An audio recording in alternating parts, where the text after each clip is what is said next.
Hello everyone, my name is Dr. Daniel Chance, the patron of the Antimicrobial Resistance Club of KIU. Today we are here to record our second video, and today we'll be talking about the drivers of antimicrobial resistance, the causes of antimicrobial resistance. So basically, the overuse and the misuse of antimicrobials are the factors that actually lead to development and spread of these resistant pathogens. So today I've made for you a flow chart to make it a little bit more easier for each and every person to follow. So number one, today I'm talking about water, sanitation and hygiene. It's very important that we have access to clean water. It's very important that we maintain adequate sanitation and proper hygiene. Why is it important? Because if you don't have access to clean water, you're more likely to transmit pathogens. Reason being that, for example, if we have poor hygiene, we are going to dump human waste in our water bodies, and that can lead to spread of waterborne diseases such as cholera and typhoid.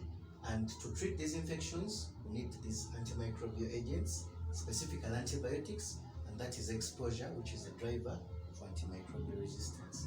Secondly, poor infection prevention and control, especially in the hospitals, but also in the community.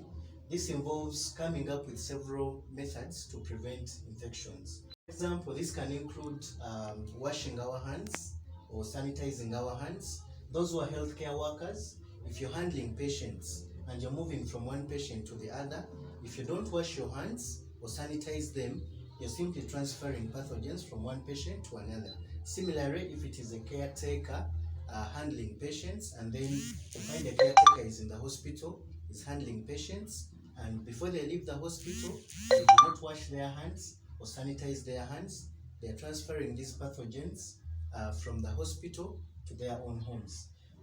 This also includes things like wearing protective wear, like overalls. That's why health workers wear clinical coats in the hospital, which they live in the hospital.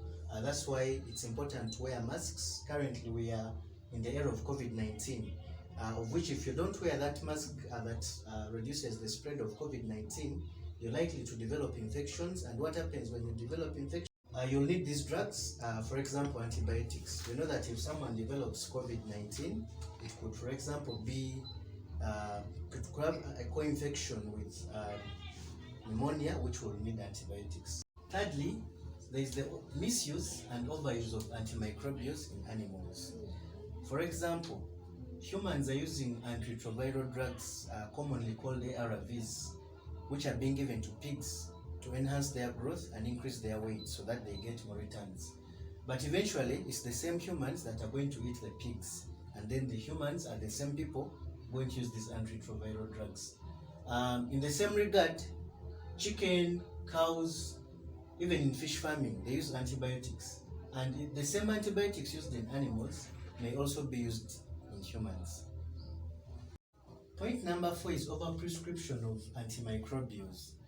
This means that a patient goes into the hospital without an infection that requires an antimicrobial, for example, fever, and you find that whichever person comes into the hospital with fever is being given either an antibiotic or an anti-malaria, which is wrong. Even in the era of COVID-19, we have seen azithromycin, people buying azithromycin for protective or prophylactic purposes. Even So currently, in the era of COVID-19, we have seen azithromycin being given in patients who have mild COVID-19, which does not require antibiotics. Secondly, in our hospitals, we see a lot of prescriptions coming in with ceftriaxone, even when it's not indicated. Someone comes in with a tooth pain, they are being given antibiotics, even when they are not needed. After surgical procedures, even where we have clean wounds, you find patients being given antibiotics when they actually are not indicated. And that is a very important driver of antimicrobial resistance. Number 5 is patients not completing their treatment. If you went to the hospital and the doctor wrote for you a certain drug, for example, for malaria, for 3 days, and you took it for 1 day, what's going to happen? You're going to expose the Plasmodium parasite to the antimalarial at subtherapeutic levels. That means the levels that are not enough. And by doing that, the same pathogens can end up infecting other people, causing resistant infections.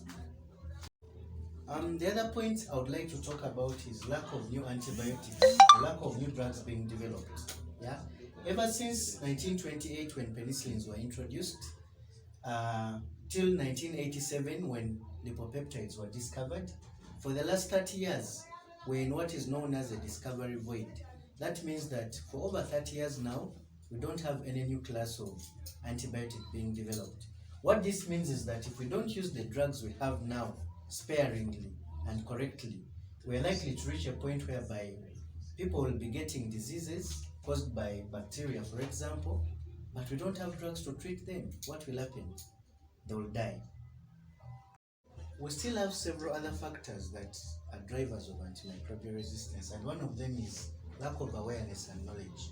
And that's the main reason why we created this club, to try and improve knowledge and awareness. So you may find people using antibiotics in animals, but they're not even aware that the same antibiotics being used in animals are the same antibiotics we humans could use. You can find people dumping antimicrobials in the environment without necessarily knowing that these antimicrobials that are being dumped in the environment will somehow end up with human consumption.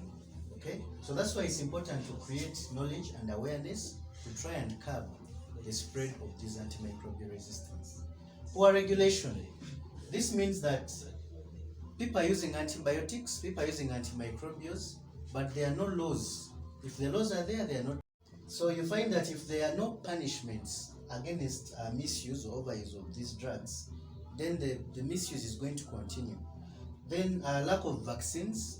We don't have vaccines, for example, against some of the common diseases like HIV.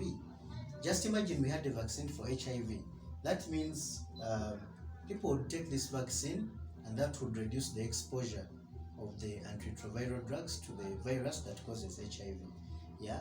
So lack of vaccines means that we don't have vaccines for certain infections, but also sometimes there's lack of access to the vaccines, and that can also lead to exposure, because when you fall sick due to lack of a vaccine, then you're going to use an antimicrobial agent, and that will lead to exposure.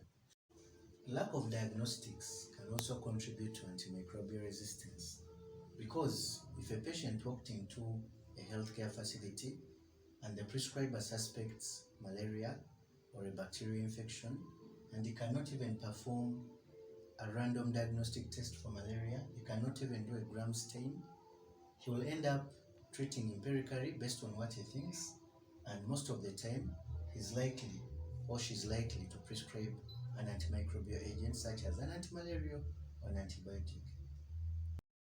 It's always important to remember to give the right drug at the right dose to the right patient for the right time frame or duration. Antimicrobial resistance did not start with you, but it can end with you. No action today, no cure tomorrow.